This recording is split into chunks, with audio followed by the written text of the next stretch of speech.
Aloha, namaste. This is Alexis. We're at a home yoga, and I wanted to bring you a little update on some of the things that are shifting in the sky right now for us. I have a particular deity that came to mind today that I was sharing in my yoga class earlier today. That I also wanted to share with you guys as a portal of these energies that we're experiencing. So the biggest shift that most people are probably aware of is that Mercury is ending the retrograde cycle and moving into direct motion again from our perception here on Earth. To be clear, Mercury is never actually moving backwards, and neither is Jupiter or Saturn or any of the other planets. What happens is that from our perspective here on Earth, the planet slows down so much that it looks like it's going backwards because we're perceiving them from our perspective on Earth to begin with. So we have Mercury going direct in the sky in just a few hours from right now. And we have the planet Venus moved into Aquarius from Capricorn today as well. And then tomorrow we have Mars moving into sidereal Taurus. And Mars is a little bit longer of a transit. This past transit for Mars has been very long because he experienced his retrograde period. So he was in Aries, and then he moved into Pisces, and then he moved back into Aries. And this has been since like September of 2020. So a while now, about 6 months, that we've had Mars in either Pisces or Aries. And this is a pretty big shift moving into Taurus. So we're going to go ahead and go through all those. I'm going to show you what I'm talking about here. So we have, let's just move this thing a little bit out of the way. Okay. So this right now, we have this at February 20th, which is today, and it's 12:15 p.m., which is roughly what time it is right now. And we have Venus already having shifted, right? Venus has already moved into Aquarius at this point. You can see Mercury has not quite shifted, so we'll just up it a little bit. And there we are, 3:15 Hawaii time. We have Mercury gone direct, and then Mars will be in here tomorrow. So this three-part shift that we're experiencing is each energy is going to have its own impact on us. But when you collectively look at what it's doing, it's bringing up a lot of things in relationships. So I think that's one of the interesting factors, especially coming out of this stellium and Capricorn, when we had just 7 planets were here. Both Sun and Venus were here just on the 11th, so just 9 days ago.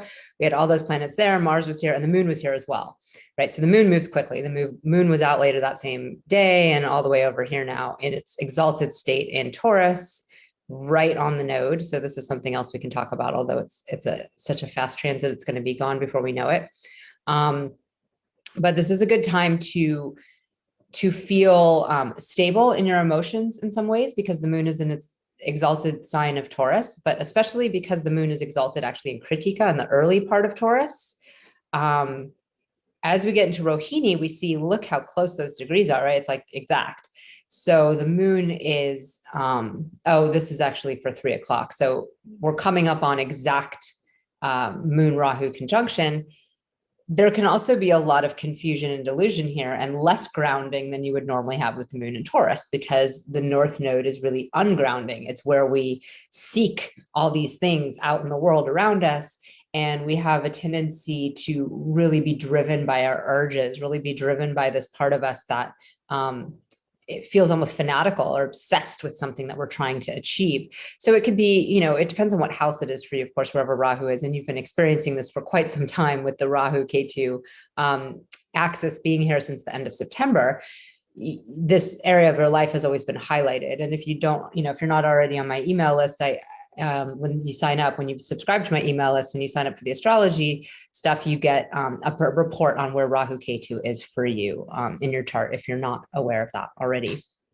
But the moon being joined Rahu can really bring a lot of like spiritual insight to us. We can really get these kind of messages into our intuition, into our consciousness, where we're we suddenly know something, or we got a sign and we feel like we need to follow that sign. And there's a lot that can be very profound in these periods, but there's also a lot of delusion and illusion that can occur, because it is taking us out of the regular realm that we're in and confusing us. It's a shadow planet. It's not even an actual body in space. It's a like a vortex, almost a place that's been mathematically figured out, where when the moon and sun move into those placements in a full or new moon, we have an eclipse.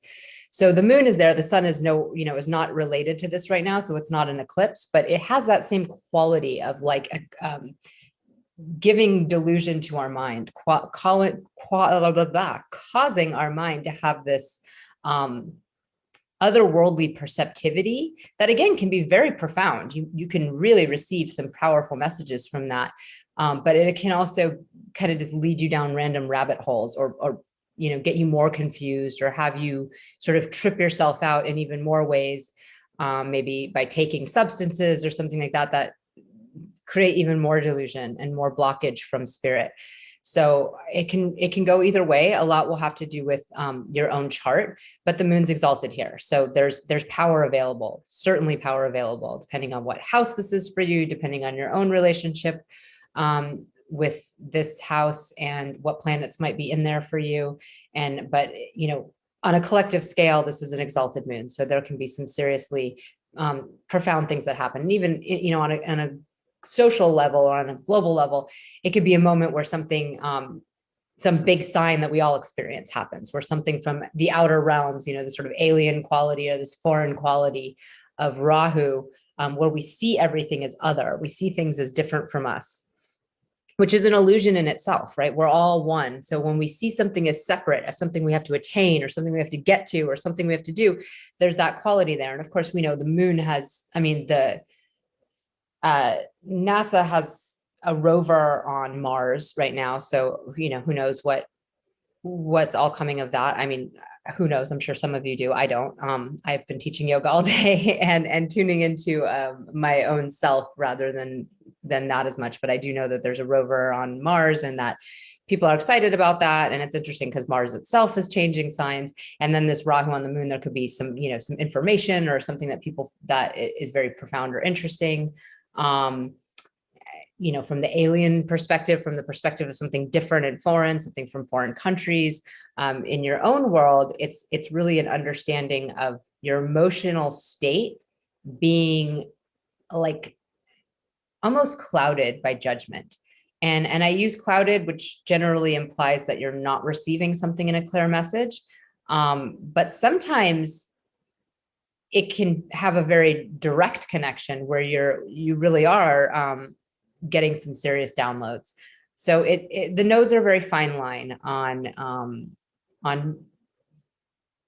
perceptivity and psychic gifts, as well as delusion and illusion. And actually, there's a conference I'm teaching in March, and one of my colleagues, Alex Clayman, is going to be teaching on that very subject, because you can really see it when you meet people with strong nodal axis.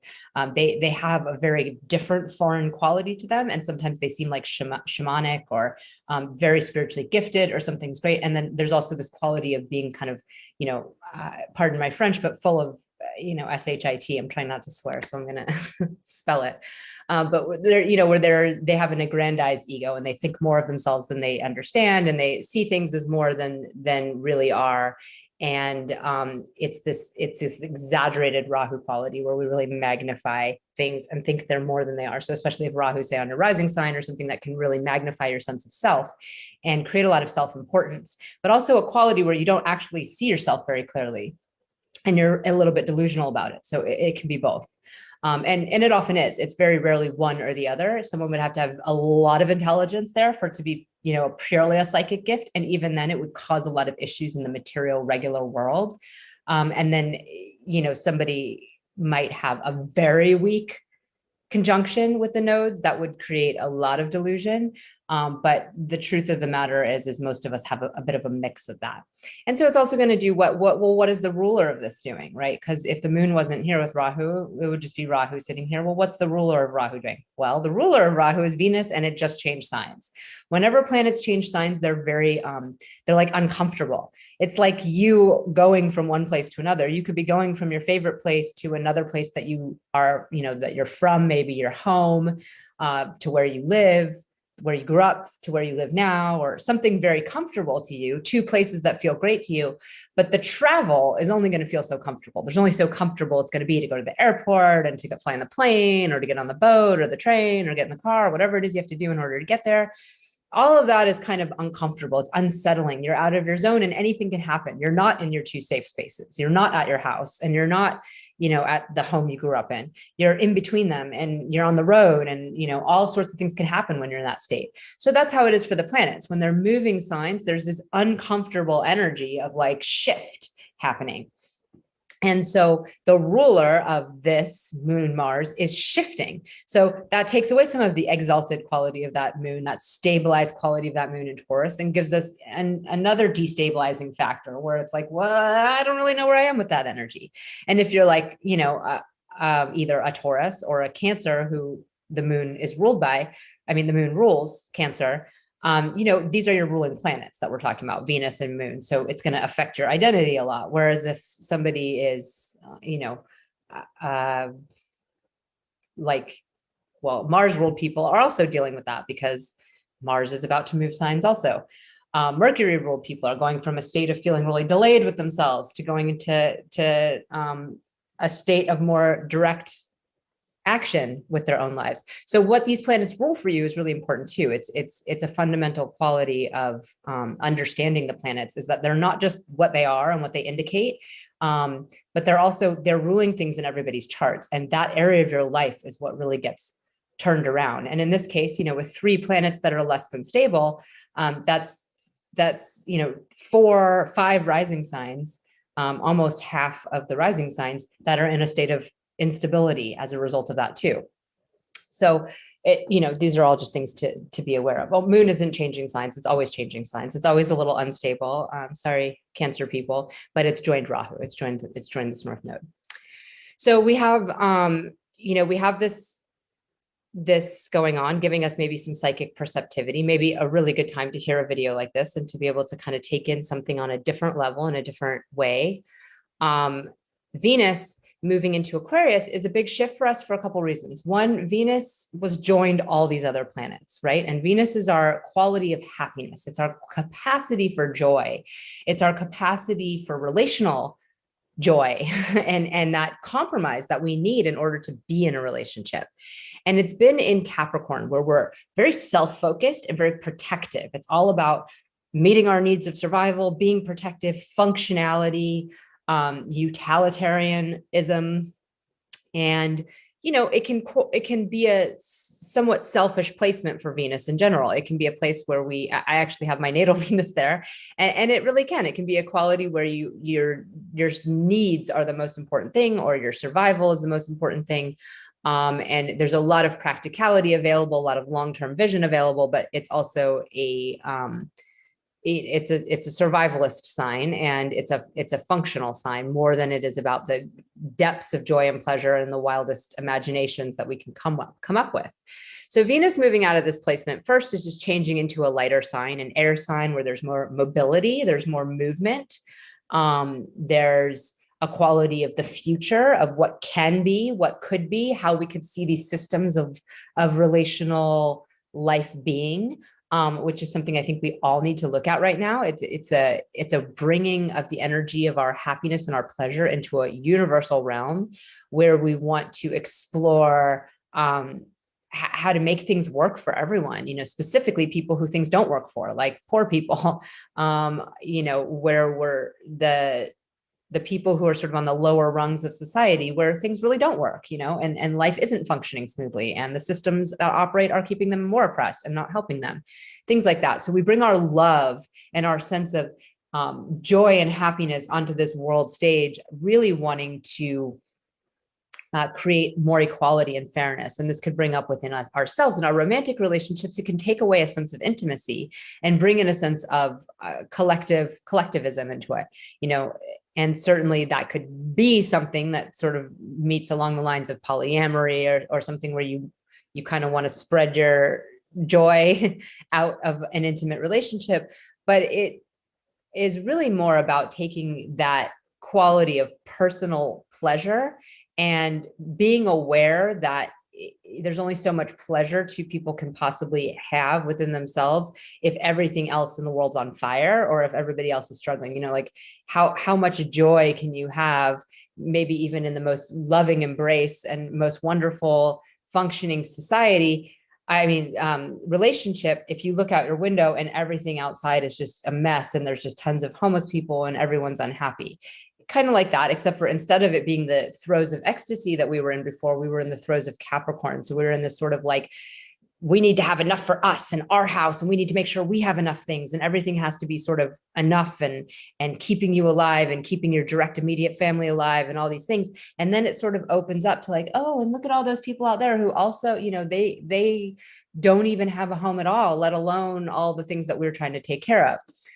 So, when we see things like the weather happening in Texas and all across the country, I think there's been quite a lot of cold weather, not here in Hawaii so much, but we have had a lot of rain, and that wanting to take care of everyone, that awareness that there's only so happy we can be if everybody's not receiving some level of happiness also, is really what that can do for us. It can also get us really creative about systems and ideas. Like Venus is a part of our creativity and our artistry. And how can we beautify these things? How can we make these systems that work for everyone very beautiful, very functional, full of joy and happiness, not just nuts and bolts and this cold, harsh quality. Like let's start to bring in, the beautification and the capacity to really make functional, make beautiful that which is functional and serving everyone. And of course, Venus is moving into, the sun's orb here too. So it's possible that we might feel like some of our happiness is not getting to be fully illuminated yet. And it's changing signs. So it's in a new placement in the sky. Danista, it's still that same star. So it's moved on to Danista, which I talked about, I think a good deal the last couple reports I've done. So I won't get too into it, but it's that steady drumbeat, that steady rhythm. So we can just still ride that steady rhythm right into Aquarius and start to bring things to a bigger stage, a bigger audience. And then it will move into Satabishak where the sun is. And we might have some really strong healing for society, healing of the ailments in Satabishak. And maybe even some subversive quality or taking pleasure in that which is revolutionary. So Mercury, being the one that is going to be direct by this 3:15 time, which is how I got to this time, is one that I talked about a lot in my report a few weeks ago when Mercury went retrograde. And I shared one of the 10 tantric wisdom goddesses, the Das Mahavidyas, and her story. She is the taker of the demon's tongue, Bagalamukhi, where we are stunned into silence or silenced by our by the lack of virtue in our words, and then also maybe given profound quality to really affect people with our speech, if we're tuned in, to really be able to make profound statements and have an affect on people. Well, I've been working with these tantric wisdom goddesses for quite some time, about 10 years now. I've had them as very much a live part of my life, and I sometimes feel the need to share them with people or bring them out. I've been telling mythology in my story in my yoga classes for probably about 8 or 9 years. So it's something I've worked with for a long time, and it's newer that I'm bringing it into this open video format with people or with the astrology posts. But I feel these goddesses really help us transcend the normal world we're in. And one of the reasons they're really profound right now is because we've been in this Kalasarpa yoga. We've been in this time snake with Rahu and Ketu. And you can see every month we go out of it and the moon is just about to take us out of it, right? Like this day, today. So that's another thing we're experiencing is the Kalasarpa is when all the planets are between Rahu and Ketu. And the nodes move backwards. So it's Rahu's the starting one and Ketu's the finishing one. And the moon is just about to cross past that and take us out of it because it'll be the one planet that's not in it for half the month. And then we'll go back in it again. But Mars is also going to be in Taurus. And as Mars gets to the, the degrees of Rahu, eventually Mars will be the one to, we'll cross over that way too. And the sun moves and everything. And so the Kalasarpa yoga is not, it's only as long as all the planets are between these two nodes. That's what it is by definition. So when the moon moves out, it's technically not. But this time snake that we're in, this warp that we're in is very much big on the delusion and illusion. It's that quality where all of these imagined things that we think are happening start to squeeze around us and tighten us in a coil tighter and tighter. And we have less capacity to see things as they are, as they clearly are. Again, there's perceptivity available. There's amazing things available through these portals of the nodes, but we have to be really settled for that. Like by settled, I mean, our mind has to be settled. In order to really receive powerful information from other realms, you have to have a fairly clear vessel, because if you're, thinking all these crazy thoughts and you're all over the place and you're running around doing errands, how powerful of messages do you think you're going to receive? What you're going to be receiving is stuff related to what's in front of you. All the stuff that's there, like you're in the grocery store and you're looking at things, all of the confusion and delusion is going to be about like where things are on the shelf or the prices of things or your interactions with people, because that's what's in front of you. But if you're sitting there and there's nothing in your brain and it's clear as a lake, then the messages that come in can be actual profound messages from other parts of time and space. But you're not going to get that if you're in the mundane. You know what I mean? The more in the mundane you are, the more challenging it is, the more difficult it is. So this is a time where spiritual awakening is very possible. It's also a time where a lot of confusion, delusion is possible. And especially when we're dealing with others, because we tend to take things that other people say very seriously. We tend to assume things a lot. We make assumptions. We're not all very good with the four agreements. We have a tendency to have so much weight in what other people are doing and saying that it really affects our capacity to see and think clearly. And so that, that quality of stillness or that quality of being able to be receptor, it has to be there if you're going to really have the more profound experience here. But that does show that there is such a quality of this other level, that this thing that I do, this telling of myths, one of the reasons I do it is because I think it really opens people's mind. These deities, these these goddesses or these gods or these stories, these myths, they're portals of consciousness for people to travel through and have their own unique experience with. And if you are being drawn into a place like that, a lot can be illumined for you, especially because in my case, I do have so much knowledge of what's going on in the astrology and the different things with yoga and Ayurveda and stuff. So I have a finger on the button of what energy to share.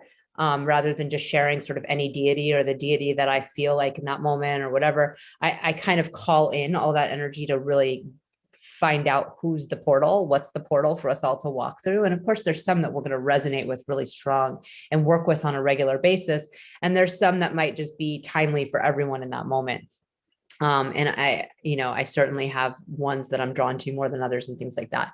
But that is why I actually tell the stories. And I think in times like these, when we're in a Kalasarpa yoga, when the moon's joined Rahu, when all these planets are shifting, it's very helpful as a way to walk into a different dimension and have it all make sense to you in the way that these nodes work, which is like all of a sudden in this sort of reign of awareness that happens, as opposed to the way we do normal learning, which is, maybe didactic in nature. It comes to us and we learn it, and we do from point A to point B to point C to point D, and we learn things in this logical linear manner, which is very useful and functional for a lot of things.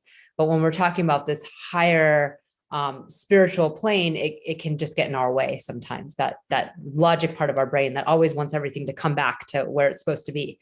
So that's why I share these, and that's why and that's the power, I think, behind it.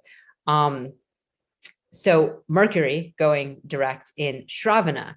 And I know I talked about the star a lot too, being the star of listening, the star where we hear deeper than what's on the surface. We hear beneath the sounds, and it's ruled by Vishnu. There's a quality of this all-encompassing being, and this nurturance of life and nurturance of that which is, a desire to make things stay and be and live and love, and not this destructive energy of Shiva or this creative energy of Brahma, but this quality of nurturing what already exists is present with Shravana. And again, things like mantra and singing and syllables, intoning. I guess it's just called toning, not intoning. I'm not really sure what the in part does, but the tone, when you have that thing where you work with people and everybody's making sounds in a room, that can be very, very profound as well. And of course, musicians have a lot of different outlets for sound and ways to work with. So we have the Dhanista still here with the drum, and then Shravana, where we're listening and using mantra, and Jupiter's in Shravana as well. And so is Saturn. So there's a lot of Shravana energy to work with, a lot of this capacity to really hear. And the goddess that came to me today to really work with is also one of these Das Mahavijjas. Her name is Matangi, and her story is one that sort of covers all the different things that we're experiencing in the sky. And I didn't really talk about Mars into Taurus yet, but I'll do that at the end.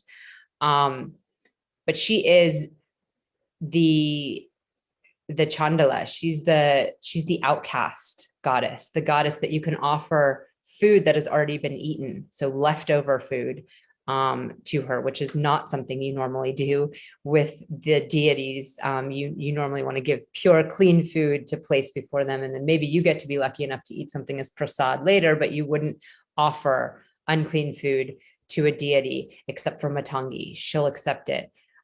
She is often depicted with an elephant head or as a consort of Ganesh. That's representing the sort of wildness, the quality of the forest and of the wild animals, and the capacity to be in touch with our inner wildest. She's also representative of the spoken word. So she, like Ganesh, has, understanding of the Vedas and understanding of the scriptures and the wisdom, and like Saraswati, she brings it into manifest. But she's bringing into manifest our thoughts, our imagination, the things that we want to say and then get said. And there's a rawness to it, a quality where it's the very it's not us in our lower self, where we're just kind of swearing or angry and just saying what our ego wants to say in a moment, where we're just kind of, spouting off like, oh, I know what I want to say right now. We all know somebody like that who really has very little control over their tongue and always feels the need to spout off. It's not really that, because that's usually fueled by something like anger or fear. This is more the vulnerability and passion that lie beneath the surface of that, whatever you might be protecting with that anger and fear. So saying what your heart really wants to say, and what you really feel on a deeper, more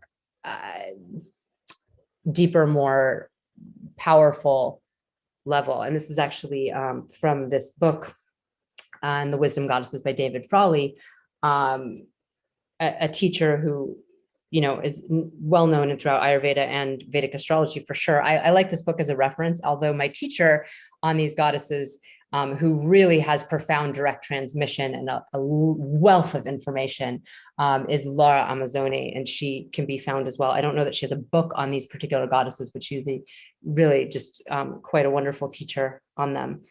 But David Frawley here in this book is saying that he's kind of comparing the goddesses of sound and of talking, specifically the wisdom goddesses, because there's Tara and there's Bhairavi. And he doesn't actually mention Bagalamukhi here, who pulls the tongue. But he says Matangi represents the spoken word, Vaikari. So she's the middle form of speech, Madhyama. She governs the idea that we're putting into words and thereby our thinking process.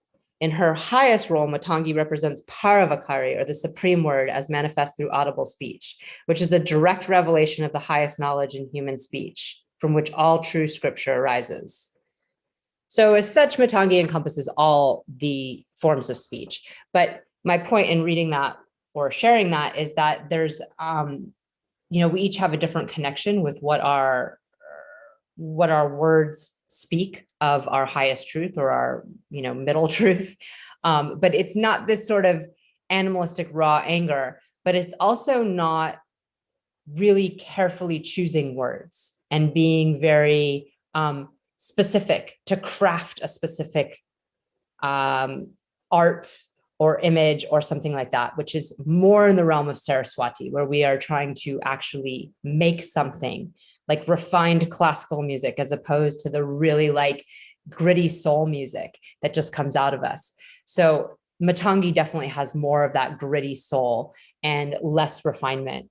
And that's, coming through in our speech as well as our actions.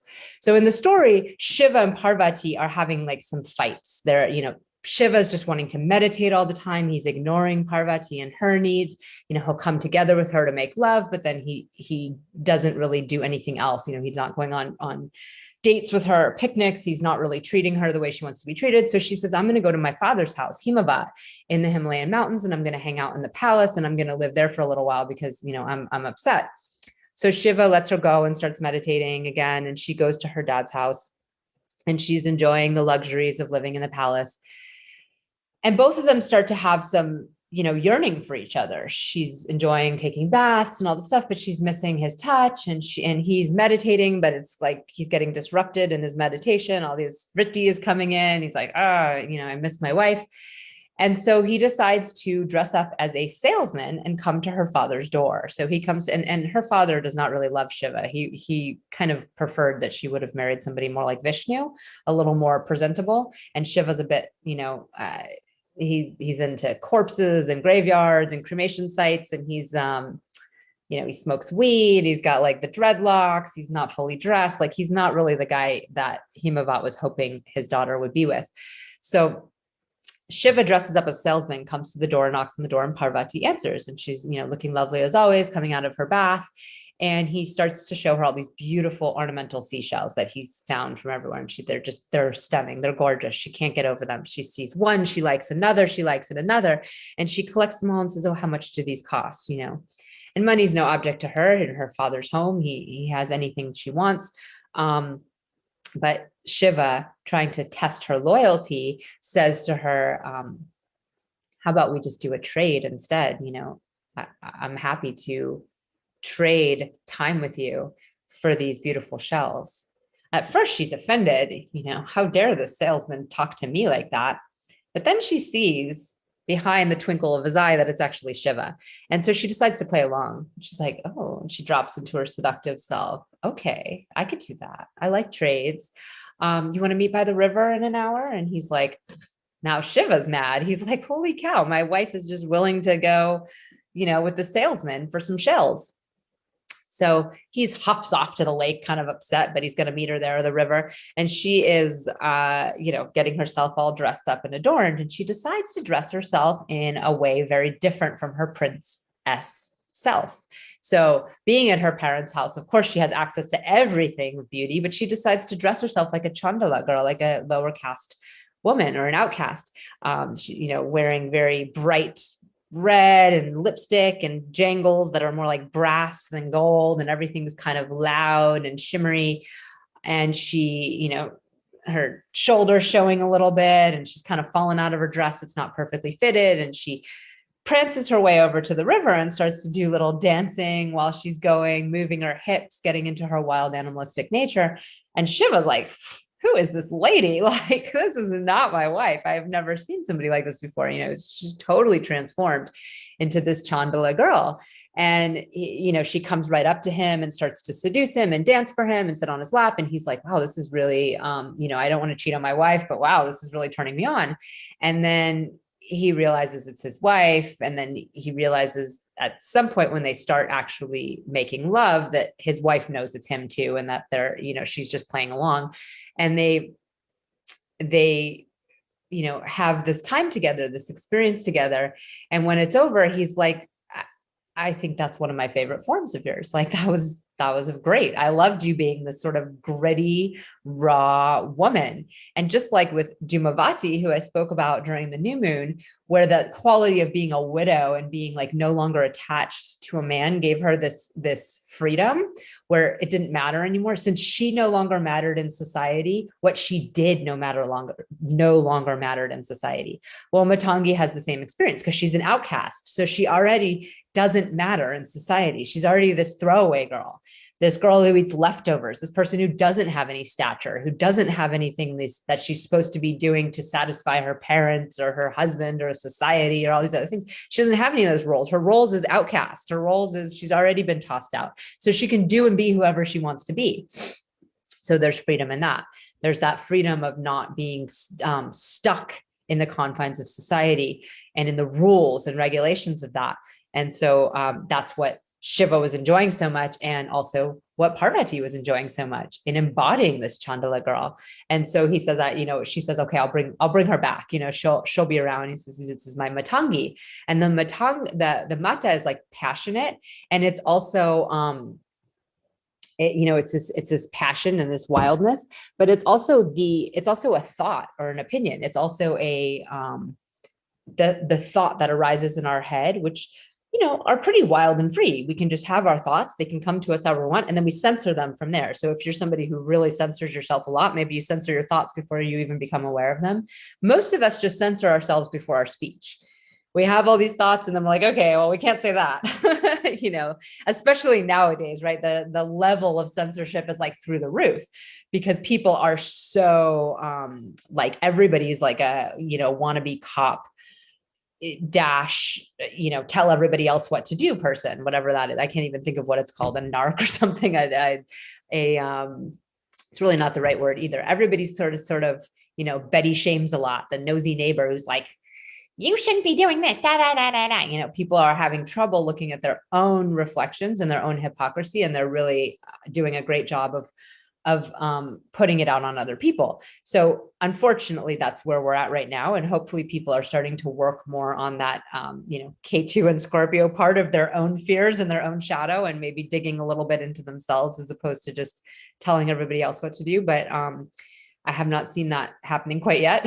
So we'll stay tuned and pray for it. But this quality of censoring ourselves before our words come out is like where Matangi comes in, and where we can not censor ourselves. And again, it's not about just letting out a stream of curse words or, saying kind of ridiculous things that come from your ego or from your ignorance or from whatever or spouting whatever, you were fed from whatever choice and entertainment you have. This is from this is like from your heart, from your deeper knowing, your deeper wisdom. So from that place where we do still our mind and we can actually really listen to what's going on beneath the surface, not just constantly getting the noise from the outside world and trying to discern that. So there's a difference.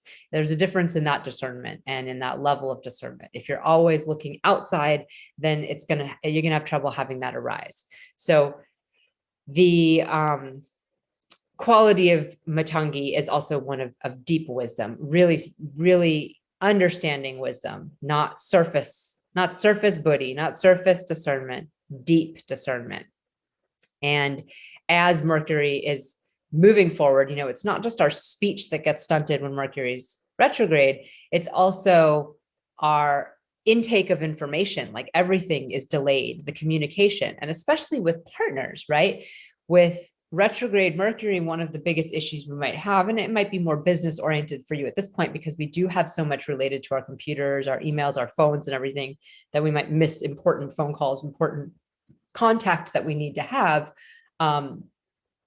But in a relationship, it becomes really hard because we take it so personally. Like I missed a call from my eye doctor, but I wasn't like, oh my God, my eye doctor's, out to get me and cheating on me. I'm like, whatever. I mean, I'm an astrologer. So I was like, it's Mercury retrograde, whatever, I missed the call because of that, but if it's your partner, it's like, so much more weight on it, or somebody you just starting to date, or somebody that you have any kind of information. It's like we put all this, well, maybe they don't like us anymore, maybe they're over there, maybe they're doing that. There's this whole drama that gets created through that lack of communication. Or if maybe you've been together for a long time and there's this sort of like, what were they trying to say? Like this, my mom doesn't do that, or whatever, whatever the different issues are, we start to take it personally, and we make assumptions around it. So again, those 4 agreements that aren't being met. So having that smooth forward and start to move forward again, we can start to have the flow of communication open up, and Venus will be less self-protective and more willing to surrender some of the happiness, to share some of the happiness, to have it be open and free, and not be like fear-based. I mean, Saturn still rules Aquarius. There's still a lot of fear there, but it's a global fear. It's a fear on a bigger scale of like, well, if we don't bring this out to everybody, then it's all going to collapse. It's just an awareness that whatever's happening here is also happening somewhere else. That there's only so much you can enjoy your, whatever 5-star meal if somebody else is not even able to get a grain of rice in their world. So those qualities, and those qualities all come out in Chandala, right? I mean, in Matangi, because Matangi is the Chandala goddess. She's the goddess who is of the outcast, who eats the poor people food, and who is part of the outcast, the poor caste. So we see that with Venus changing signs, and we see with Mercury moving direct, she's the spoken word, that which actually comes out of our mouth. And then finally with Mars moving into Taurus. So this is going to be a big shift for us.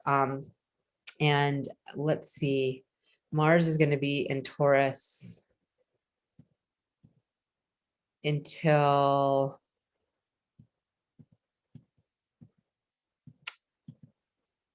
the 12th of April. So we're in February, March, like 2 months, we're going to have Mars in Taurus.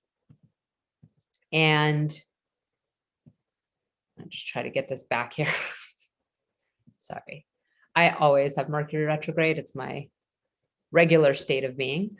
Okay, so here we have Mars just moved in. This is tomorrow, February 21st. And what Mars does when it shifts from Aries to Taurus is it's an interesting adjustment, because Aries is the bull. The ram, and Taurus is the bull. There's a quality, a 4-legged quality of forward movement in a direction with a level of, we really consider it more stubborn with the bull, with Taurus. With Aries, with the ram, it's more just like moving in whatever direction with little awareness for how it's affecting anyone else. With Taurus, we start to be more aware of how what we do affects other people. We're like, it's kind of that quality of like, well, there's only so happy I can be if my partner's not happy, or if the people around me aren't happy. There's this real awareness of other people when we get into the Taurus realm. Mars has trouble there because Mars is really wanting to just act. So all the time to think about how things are affecting someone else is kind of counterintuitive for that Mars quality. Mars is right or wrong, black or white, go or don't, and Taurus is like going, but in a more plotting fashion than Aries. And Aries is Mars's own sign. Taurus is Venus's own sign, who's like the opposite energy of Mars. So there's a lot of compromise. There's a lot of slowing down. There's a lot of stopping to smell the flowers and chewing some grass and, maybe taking a nap before we keep moving. There's not a lot of, like strong burst of energy here. This is where we're really kind of plotting. And for Mars, that can be very frustrating. It can be frustrating for our sense of discipline, for example, if we were getting up every morning and doing our routine, and now it's kind of like, well, maybe I'll get up at 10 instead of 8, or maybe I'll do it tomorrow, or maybe I'll do yin yoga instead of regular yoga, whatever, whatever that looks like for you, there's a quality that can feel like you're suddenly getting like lazy. Now, it really depends on where it is in your chart, big time. And I am experiencing this very big time because for me, Mars is my 12th house as a Taurus rising. So that's much more about like escaping, and Mars moving into my rising sign is like, woohoo, get up and go. So it does depend on where it is in your chart as far as how that energy shift feels to you. But for the most part, the shift from Aries to Taurus is one where we're still forward moving, but we're forward moving in a more plodding pace and with a lot more time to sort of stop and take distractions and breaks, and not as much like, let's just go there now and get there. So that's one thing that you might notice, and that can be very frustrating for some of you, especially those of you who do have a lot of fire in your chart. Mars is at home in Aries, and the quality of fighting can come out. Whereas in Taurus, we want to avoid confrontation. We think of bulls. I don't really know how you think of a bull, but a lot of times growing up, I would always think of the bulls as being these like angry things running at red flags. But you think about it, it's like, well, they're not actually, living in a world of red flags. It's like they're herded into a pen with a man with a sword who has a red flag and waves it and pokes at him, so they get mad, and that's really the quality of Taurus. You see, it's like, actually, they just want to be like eating grass and smelling flowers and enjoying life.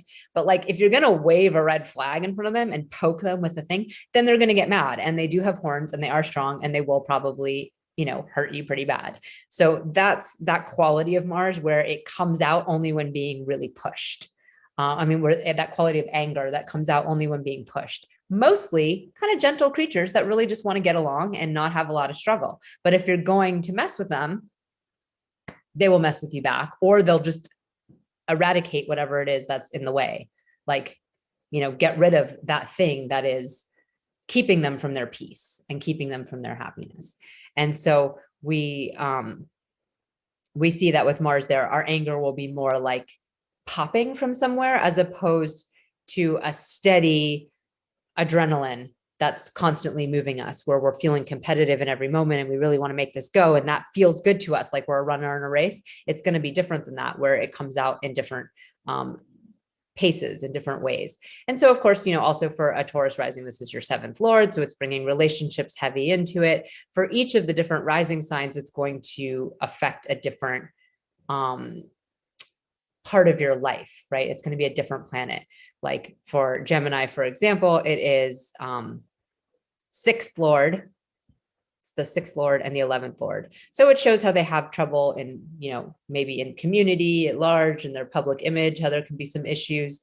And it will be in the 12th house. So there'll be a lot of disappointment around those things, a lot of disappointment around the things that their big ambitions on the big stage. But it also is a Viparita Raja Yoga there. So it's taking the 6th Lord of inimical energy, of hard work, of suffering, of, victimization, and bringing it into the 12th house, where it just goes away for some reason and just disappears and gets moved on. For the Cancer person, it's the 5th Lord. And it's actually the Yoga Karka planet for both Cancers and Leos. So for Cancer, it's the 5th and 10th Lord. For Leo, it's the 4th and 9th Lord. So it's a very powerful planet for them. And it's moving into, for Leo, it's moving into the 10th house of career. So a lot of potential for their career, right? A lot of power for their dharma to be coming into their career, their higher teachings to be coming into their career, maybe even their home space being transformed in some way. For the Cancer people, it would be moving it onto the world stage a little bit more, moving it into their bigger ambition, their bigger desire for community, taking their artistic career skills and that quality they have of being really creative that also helps to bring them their, financial security and their status, and bringing it into that world stage. For the Virgo person, it's their 3rd Lord and their 8th Lord. So kind of like for Gemini, it's not really their best planet. It's a planet that's pretty willful and also brings them a lot of upset, a lot of things that keep them on their toes and make them face their fears, which they're not loving. It's in the 9th house though. So through that dharmic experience of teaching, where they, receive high teachings and also are able to sometimes convey those high teachings, they will be getting these lessons. So depending on where their own relationship with this energy is, they'll be however far along they'll be. It could still be a lot of sudden upset, or it could be some more of that, the metaphysical teachings, things like astrology, like Tantra, all these kind of things that could really allow them to understand how their ego brings them into these situations that are constantly making them face their deepest fears. And how can they transmute that? How can they transform that energy into being something that actually teaches them and maybe even helps them teach and guide others? So that is something for Virgo, excuse me, that could be a big wake up. It could be something that really wakes them up. Libra is the other Venus ruled sign. So it's Mars's, it's also the seventh lord for them, just like that. And it's been Mars, it's been the seventh lord in the seventh house for them. So for Taurus, it's been the 12th lord, the 12th house. It's been a lot of escaping, but still a Viparit Raja Yoga. For Libra, it's been bringing relationships very strong to the forefront, your value in relationships. Are you being valued and all of this? And now it's going into the eighth house. And the other thing to remember is that all of these people, it's going in to join Rahu. And right now it's at 0 degrees. You know, we're on the 21st, tomorrow it'll be at 0 degrees. And Rahu's at 22 degrees, but it's going to move through the month, and the nodes move backwards and the planets move forward. And so it will meet them. And that more it meets, the more Rahu's going to expand and make it like this, you know, huge thing that we're looking at, where it's like, oh my God, it's like that, you know. It will expand our anger. It'll also expand our, you know, sense of right and wrong and things like that. But it will expand it through the sign of Taurus, and it will expand whatever houses Mars rules for you as well. So if you're, you know, if you are any of these ones I've gone through so far, or in this case, we're talking about Libra, it's expanding your focus on relationships and how relationships are the thing that are causing you all this upset in your life, which is really false. For a Libra person, natally speaking, they cause upset for themselves. Their ruling planet rules their first and eighth house. They are constantly causing the world to be in turmoil so they can be the ones to balance it again. And they like to do that with a nice, sweet smile and be very like, you know, genteel about it and come off as the peacemakers, but they're actually the upsetters. That's the secret of the Libra person. And Mars being there is just increasing that fact that they're having to face their fears around partners, around other people. And Rahu coming in conjunction with Mars expands the part where you think it's the other people, where it's like, it's these people doing it to me. It's this happening. They're not giving me enough value, as opposed to themselves creating that situation for themselves. So one of the problems with the nodes is that it can create, especially when it's conjoined a planet that's not your rising sign, or even when it is conjoined your rising sign, depending on where you're at, or you know, like if it was joined Venus here, it would be different because Venus is in her own sign. So she's in very strong dignity, but this is Mars, and Mars isn't in the strongest dignity in Taurus for all the reasons that I already laid out. So what can happen is there can be a lot of delusion around that thing. Then we end up becoming attached to that thing and having the delusion surround it, because the nodes aren't actual bodies. They take on the energy around them. So when I started this little talk, we had the moon joined Rahu, right? It was exactly there on the day that it actually is right now, which is the 20th.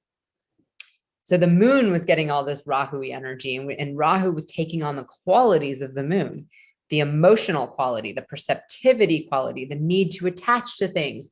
But the moon was in exaltation. Well, now we're talking about Mars. So it's taking on Mars qualities of anger, discipline, courage, action, and obsessing over them. But it's doing it, you know, based on dignity, which Mars is not in great dignity. And the ruler, we already talked about Venus changing signs. So it's you know, not as stable. And then also taking on whatever houses Mars actually rules for you. And Mars rules 2 houses, the moon only rules 1. So that's the Libra situation. Then for Scorpio, it's your ruling planet in the 7th house, showing your, you know, attachment to partnerships and really putting an emphasis on that for you in your life, putting an emphasis on partnerships in your life. And also for you, there's, an innate inimical quality that you have with the sixth Lord co-ruling your first house, naturally prone to illness or sickness or feeling kind of like a victim anyway. And, through relationships, you'll be experiencing that also. And just like the Libra person needs to learn that really they're doing it themselves, the Scorpio person needs to learn the same, that they're doing it themselves and it's not the other people doing it to you. And this transit will definitely help you learn that. And then we have the Sagittarius person where Mars is their 12th Lord, their 5th Lord. It shows how a lot of escape can occur around their creativity, how they tend to get lost in that creative process. And, it can bring them to transcendent heights, but it can also just be a form of escape that really keeps them from living in their truth and from really living present in reality and all of that. And it's going into a sixth house, which is inimical, which is a Dushtana house. It's a difficult house where there's going to be a lot of struggle and a lot of hard work and a lot of effort and challenge. And, through that hard work and effort, they can mitigate some of the escaping quality. But it's also hard work and effort done in service of what they love, in service of what they love to create. And so there's more willingness to do it there. But the focus, the emphasis will be on this, the amount of hard work it is, as opposed to the joy of doing it, of what they love so much. And then Capricorn people, pretty much been getting, kind of hammered recently with all these planets on them. So first of all, you're just feeling a little lighter. It's like, the moon got off. The sun got off. Venus is off, like get these things out of me. And now Mars is moving out of your fourth house. So that also has to feel good because Mars is not particularly positive in the fourth house. It has the opposite directional strength in the fourth house. It's where we're trying to find peace in our heart. And there's like a stomping general, pounding around in there, and it's really hard. It's like if you have an apartment and your neighbors beneath you or above you like blast music all day long, or they're above you and they stomp heavy feet on your ceiling. It's like that. It's like having Mars in your house. So that can be quite disconcerting. So having Mars move into your creativity house, your house of creativity, means the focus can be more there on the creativity, on doing what you love, on making what you love happen. And, through that creativity, find peace in your heart instead of the other way around. And then it's also your 11th Lord. So there's the quality of using your creativity to bring your higher ambition to work. And of course, the higher ambition for Capricorn, much like a Cancer person, often has to do with homes or housing or, community, something involving the home or structures or land. So really focusing on the creative part of that, the part you love, the part that compels you to do it, is, the dharmic part that really pulls you into that is where this is. So this is, a relatively positive transit for the Capricorn person, whereas, not as much so for the Sagittarius person, a little bit more difficult for some of these other signs. So I think that's the other thing that's really important to understand, is just that how different it is for each person's experience. And in that conference I was talking about, where Alex Clayman is going to be teaching about the nodes and the qualities of, delusion versus genius. I'm going to be teaching class on rising signs and where your ruling planet goes in your chart, and other factors that have to do with that life path that we all want to know and understand. And it's so fundamental to just understanding who you are, and then what rules every house for you. Because if you don't understand that, then you don't really fully understand your rising sign. And so that's kind of why I'm even bothering to go through this right now for you, is just to see that each person's really experiencing it different. And I'm experiencing it very profound right now because I'm a Taurus. So Rahu's been on my rising sign for the last 6 months. And I'm, it's not a natal transit for me. I don't natally have Rahu on my rising sign. I actually don't have anything on my rising sign. So it feels very strong to have something move into yourself. And that is very profound, that Mars is moving on to my rising sign as opposed to being in my 12th house. Even though in my 12th house, it's in its own sign and it's more Marsy, Moving on to my rising sign is going to be more Marsy than being in my 12th house. And that's just because Mars is about action. And your first house is about action. And your 12th house is about inaction. It's about not acting. So it's just really important to understand these parts of it. And that's why I'd go through this really quick for you. And then the 10th house, Aquarius is, for you, it's moving from your third to your fourth house. And so Mars has a natural willful quality anyway. You don't mind it in the third house as much because it's a will that is, that feels kind of natural. The will to learn something new, the will to learn how to walk, the will to learn how to climb, the will to learn how to, do something or be competitive in a sport, to learn the skills of the sport and then to actually compete against other people in them. All of that is very true for the Aquarius person with the Mars in the third house. Moving into the fourth house, it's bringing that upset into the home and the peace, where you want there to be peace, where you want there to be that quality of calm. And just like I said, for Capricorn, it's kind of nice to get Mars out of the fourth house. Well, for you, it's kind of not nice to put it in the fourth house. It doesn't feel as nice. And it's also your third house of will and also your 10th house of career. So maybe you'll start working from home more. Maybe you find your home space becomes more of a place for external achievement or external responsibilities, for you to, do something like that, which can be effective and powerful and useful. But again, it doesn't feel as good to have your home transform into something other than a peaceful sanctuary. Not that Rahu there it actually hasn't been a peaceful sanctuary for Aquarius. What it's been is trying to find a peaceful sanctuary. Rahu in the fourth is not actually having it, it's wanting it and trying to find it any which way you can, with actually a lot of naivete, a lack of knowing how to find the thing you're wanting.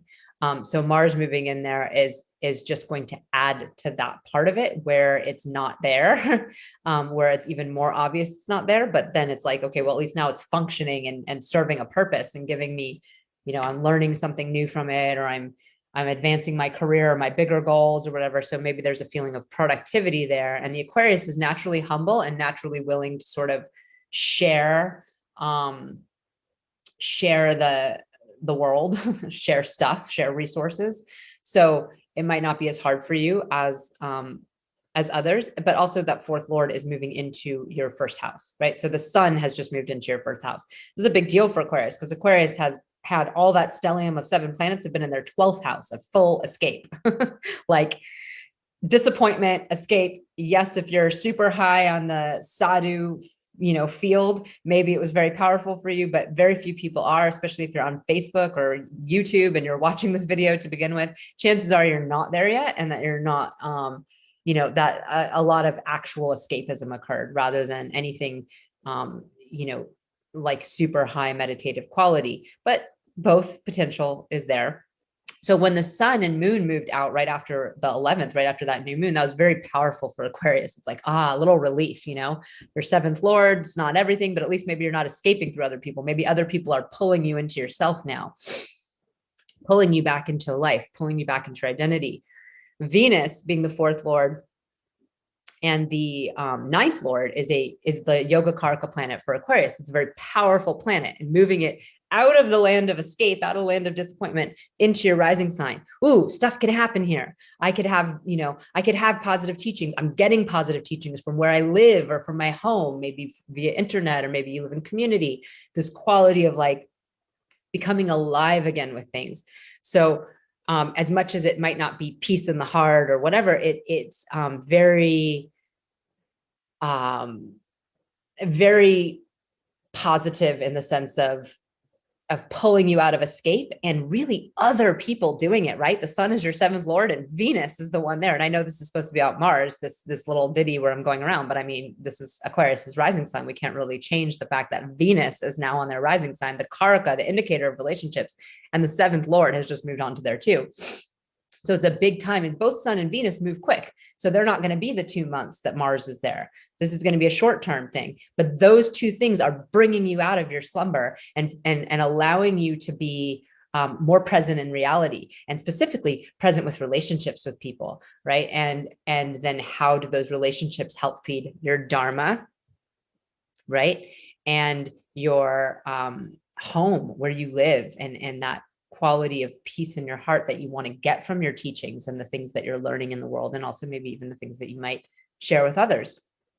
So a lot of positive switch for this, for the Aquarius. Very positive feeling of just like, like some relief, really, you know, of crawling out of a cave. And then for Pisces, it's the second lord and the ninth lord. So it shows how the value, the very high value Pisceans place on their spiritual teachings, on their connection to source, and on their, you know, even the way they speak or the way their speech is very tied to that. It's a, you know, Matangi quality going on there anyway. Very, very strong. And now it's in the third house of will. So maybe learning some new things around that, having to face some of the difficulties and challenges around those things, having to do some of the work as opposed to just having it be like an ocean of bliss. For Pisces, there's, you know, usually not a lot of work involved in spirituality. Spirituality is kind of this, it's this footless quality of Pisces where they just are one with spirit and everything. And there's a lot of, you know, experiences of downloads and messages and things like this that just come very naturally. And there isn't a lot of work involved. And usually the work is more, you know, related to Venus things like relationships and having to like understand people in the mundane world and needing to make compromise in the mundane world and having everything work in this mundane world when Pisceans live in this, you know, non-mundane world.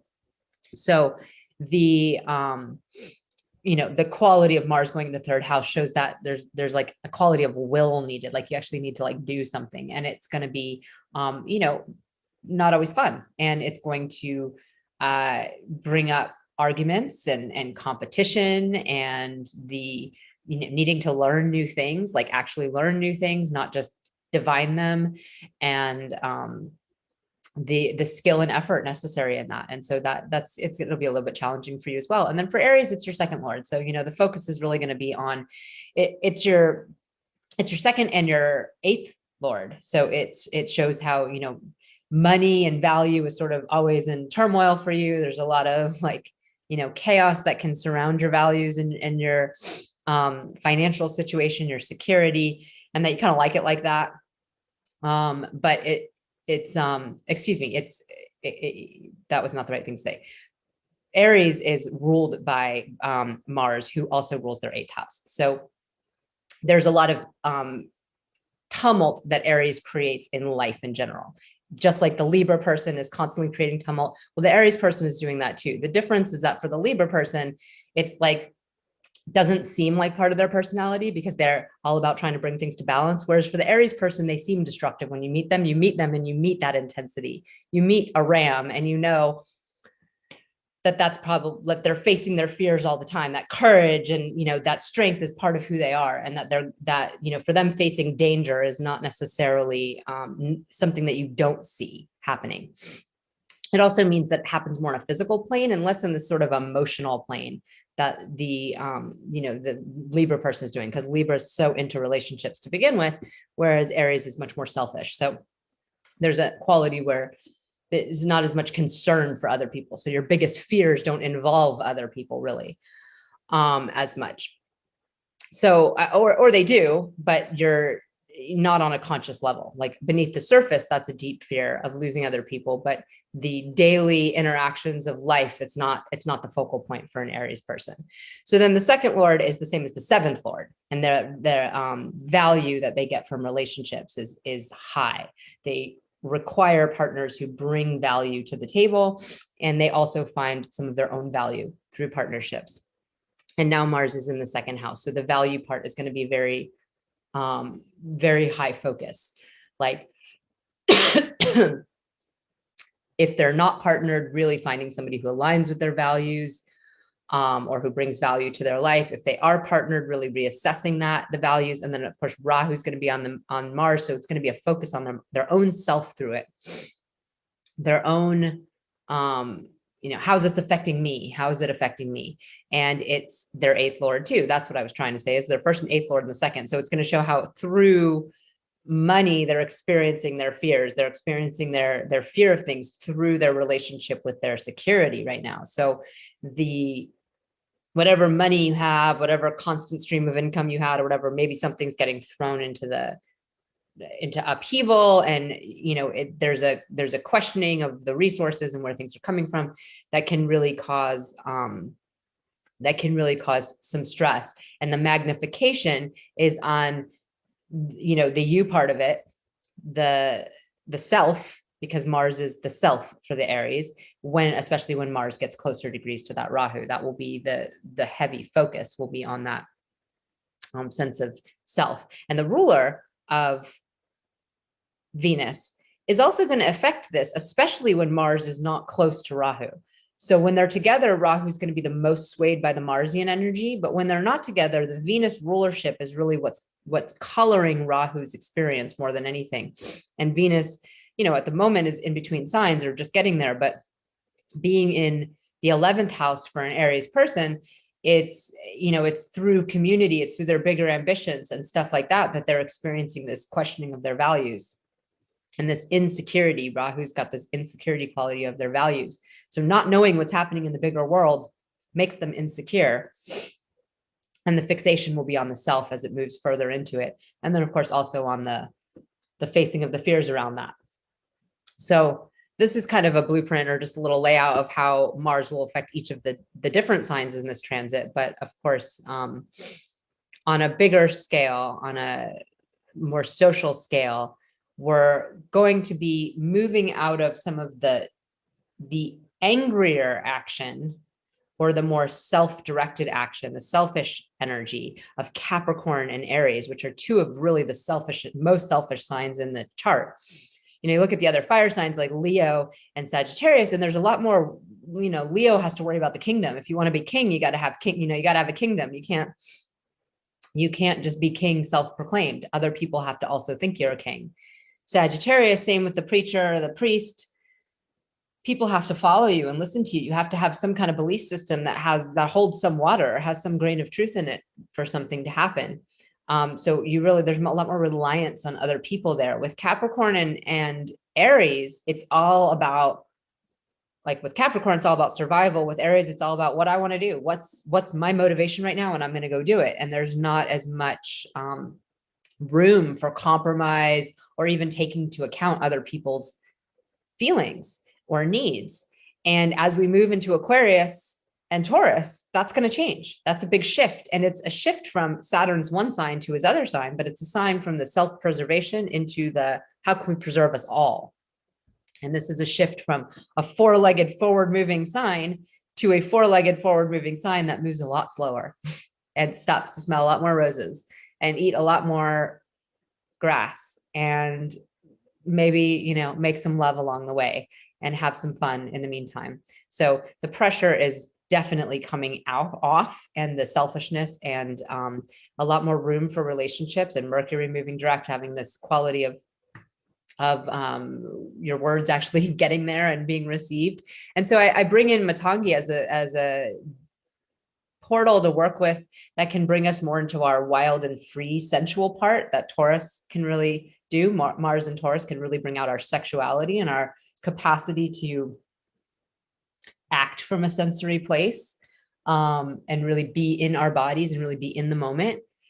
Venus moving into a more universal sign where we have more room for beauty in that which is poor, beauty in that which is bereft, beauty in equality, and not just looking up to high refinement of kings and queens. And then Mercury being direct, the spoken word, actually uttering the word. And the mantra you can work with Matangi is Aim, same as Saraswati's, the manifest sound, Aim. So I hope this is helpful for you. If you're not already a member of my newsletter, please go and sign up at www.radhahomeyoga.com. And you can subscribe to my YouTube channel or just hit like and comment and share. And all of those things help me a lot. And I hope this is helpful for you. Many blessings. Aloha.